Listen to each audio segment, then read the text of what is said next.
Yo, what the fuck is Zoro doing? Yo, what's up, you guys? It's your boy, the Kryptonian Saiyan here, bringing you a review for One Piece Chapter 122.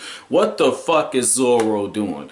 I thought he was bluffing, okay? Like, maybe it's because I'm a Vegeta, like a huge Vegeta fan, right? And Vegeta bluffs like a motherfucker, okay? Like, when Vegeta bluffs, it's usually because, like, if you go back to when he fought, like, Android number 20, Dr. Gero, if you will, you know, he was out, damn near out of energy, and was about to lose the Super Saiyan transformation, and he was like, I still got enough energy for two. Gero runs, it's like, Krillin, give me a fucking sensu bean. And I thought that's what Zoro was doing, right? I thought Zoro was just like, I'm gonna cut my legs off, and I'm not really gonna do it, but I'm just gonna get it worked up so this giant, you know, Brogy gets his fighting spirit back, right? I thought that's what this was. Absolutely not the case. Zoro's crazy ass was really about to hack off his legs. What the fuck? And I mean that in a good way, because that's like, that's the type of shit that I'm like, yo, wait a second. He's gonna do this? My dude, you know, like that's why I read it. I said, my dude, because oh my god, man, yo, this is what I'm talking about, man. Like, I wasn't expecting him to do that. So just to get off of that for a second, I'm gonna backtrack now and kind of go back into the chapter. So basically, with this chapter, Nami and Vivi, they're freaking out because their bodies are hardening, they're being turned into wax, and it's pretty cruel how it's going to happen too. It kind of reminds me of waterboarding, where you really get fucked up from the inside because they put the towel over your head and then they pull the water, and the water kind of seeps through, and you're essentially drowning at that point because the water is getting into your body. And in this case, the wax is hardening from the inside, and so it's getting harder for them to breathe. And I like what my girl Nami did. You know, she was still trying to talk some shit, but at the same time she was coughing, trying to expel the foreign wax outside of her body. So I thought that was cool. And another thing, I like how this is connected, because if I'm not mistaken, people, like, our bodies makes wax on its own. And so I like how Oda kind of connected all of that in there. So that was pretty cool. That was pretty sharp. I like that. It shows he put a lot of thought into this. So that was pretty cool, man. But what really impressed the hell out of me was Zoro. And it's for two reasons. And one I've already gone over. But the second reason is, one of the things I like about Luffy's crew is that all of them could be leaders. All of them are strong-willed to the point where you will follow them. Sanji, maybe. I haven't seen enough of Sanji yet. But like Usopp, Nami, Zoro, all of them have shown at different points so far. And maybe it's because Sanji is still rather new, but all of them have shown at certain points so far that they have leadership characteristics. And in this chapter, Zoro is able to make Vivi recall what Ingram was saying, that she's got to save the kingdom. And she's like, well, okay, you can cut my legs off too. And it's really interesting for that, because to go on to a deeper level, and my 13%, my women, let me know, or my girls, because I know I got, you know, quite a few that are under 18 that watch my videos, and that's why I try to keep, you know, a little bit of language in check. But my 13% is, correct me if I'm wrong though, okay? You know, one of the things that I found, you know, in my years is that, particularly when a woman is close to you, or a girl in these cases, they mimic your emotions. Like, if you're in a really bad mood, they're gonna be in a bad mood because you're in a bad mood. If you're really, really excited, they're gonna get excited too, you know? And it's not because of the whole, you know, woman follow me, man, you woman follow. It's not that stuff. It's more because I feel like women are better able to emotionally connect than men are, and they see you excited or they see you upset and they want to follow you, right? And so when you have somebody like Vivi, who is seeing Zoro being hands down ready to do this, right? Like, Zoro's like, look, man, I'm gonna cut my legs off, and that's all that's gonna be to this. I'm trying to find the page right here where he says he's gonna do it.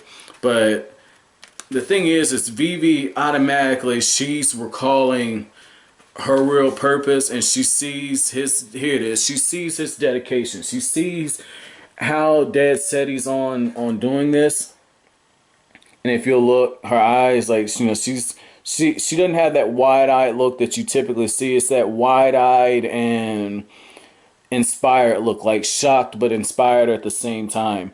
And if you'll just see on this end, that's when she's getting the flashbacks. And she's like, "Wait, I'm with you too." Like I like that. I like that right there. That was very nice. And again, one of the things I really appreciate about Oda is he doesn't write female characters the best, but he's a whole hell of a lot better than Kishimoto. Like, god damn, like right off top, like I can think of 3 females who had a lot of potential who Kishimoto just pissed on them. Now I'm gonna start with one that a lot of people here in the West hate, which is Sakura Haruno. But you know, over in Japan, she's one of the more popular characters. And the other one would be Tsunade, and the other one would be Kurenai. They had a lot of potential, and then they got pissed on because Kishimoto didn't know what the fuck he was doing. Fuck Kishimoto for that shit. But anyway, man, like, fuck Kishimoto no jutsu, mother. Okay, let me calm down. I don't want to do a Naruto rant on a One Piece video, but the thing is I really appreciated that. And again, the fact that Zoro was able to rile her spirits up and then get Brogy to a point where Brogy's like, fuck this, if I rip off my hands and feet, I can do it. And it's because Zoro said a very interesting line. Zoro said, armless and a legless giant is better than a half-dead man. And I love that. And I love the fact that he said half-dead man, because he's kind of referring to himself, but at the same time, he's talking about Brogy's fighting spirit. And I love that, because Brogy himself says that you've renewed my will to fight. And in the last chapter, we saw him having the flashbacks on him and Dory were, you know, fighting, having dick swinging contest, if you will. And the thing is he's like, man, are you gonna deny me the chance to die an honorable death in battle? And I just love how Zoro's able to get in there. And I think that's because of the swordsman. And again, it's a Rurouni Kenshin throwback, because it's about the swordsman's spirit. And there was a scene in the manga where Kenshin was fighting Shishio, and he's right there on the edge, and Kenshin pushes through all kinds of injuries and goes into the battle knowing that he's about to die. At one point it looked like he was about to get KO'd, like he did get killed. And he inspires, I can't remember the dude's name, he's the leader of the Oniwaban group, but he inspires him to charge forward. And I just love that. I love that part right there, because again, I see all these little throwbacks to Kenshin. But the crazy thing about this is when Zoro's in the process of hacking his legs, that's when Luffy and Usopp and Karoo just pop in this bitch. And it's just like, as soon as Luffy got there, at first I was like, oh shit, Luffy, so I had to drop back. And I was just like, wait a second, how the hell did Luffy get free? Like, I don't know how that happened. I'm assuming there's an explanation coming through. I'm wondering if it's like, did he just, you know, stretch himself, like Usopp got out the ground some kind of way and just stretched him and pulled until he popped free or something? I don't know. Like, Luffy's body's very interesting, and I don't mean that in a homosexual way, but, and the reason I feel like I have to clarify that, because I've made a few sexual jokes and everything. I don't want you guys to be like, oh shit, Luffy's body. Okay, I see you, dude. You know, Brokeback Mountain. I wasn't trying to do that, man. I wasn't trying to do that. And, but this is the thing about it, right? Like, when Luffy gets there right away, it's just like, you know it's about to get real, but I'm going, where the hell is Sanji? Like, where's Sanji? Like, he's got to show up at some point, man. Like, because everyone else is there. And the thing is, I think he's going to show up in the next chapter, because Zoro's telling Luffy to break the pillar and then take care of Mr. 3 and all them. And I think Sanji's going to be one who pops up and is like, surprise bitches, and breaks the pillar, because he's got those strong ass legs. And Mr. 3's like, I can't let you do that. And another thing I thought was interesting was Luffy's reaction when he sees Mr. 3, because he looks at that hair and he's like, oh shit, what the fuck is that? Like, it's kind of like the YouTube dude who goes out there and he's like, what are those? Like, that's the thing I got from Luffy, man. Luffy was just like, what is that? Like, I love that. And then the fact that he's like, your hair is a 3 and it's on fire.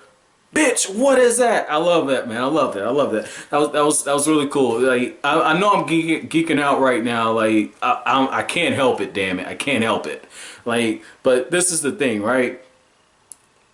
They say, oh, okay, so you got the highest bounty in the East Blue. The fuck is the Navy thinking? I'm thinking, dude, like this dude Luffy is quickly becoming not the Chuck Norris, because Chuck Norris is like legendary, right? And but at the same time, people like me look at Chuck Norris and say, dude, you washed up, right? So I would give that mantle to Shanks, because the thing is when Mihawk went there, you know, it's like an old washed up one armed pirate, right?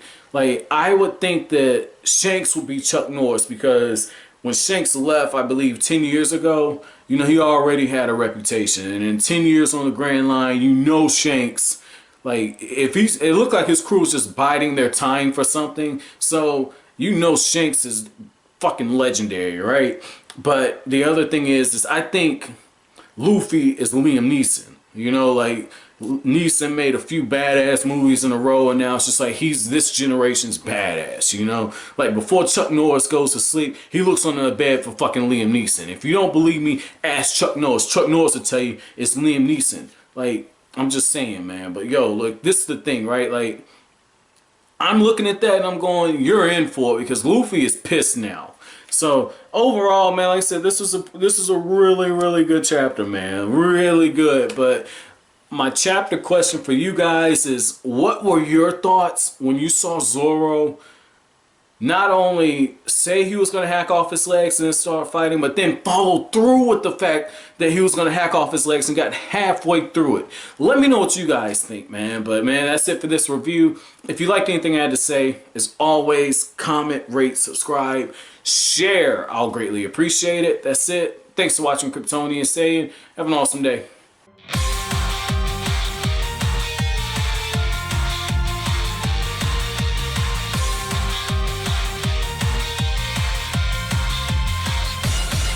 灰色の瞳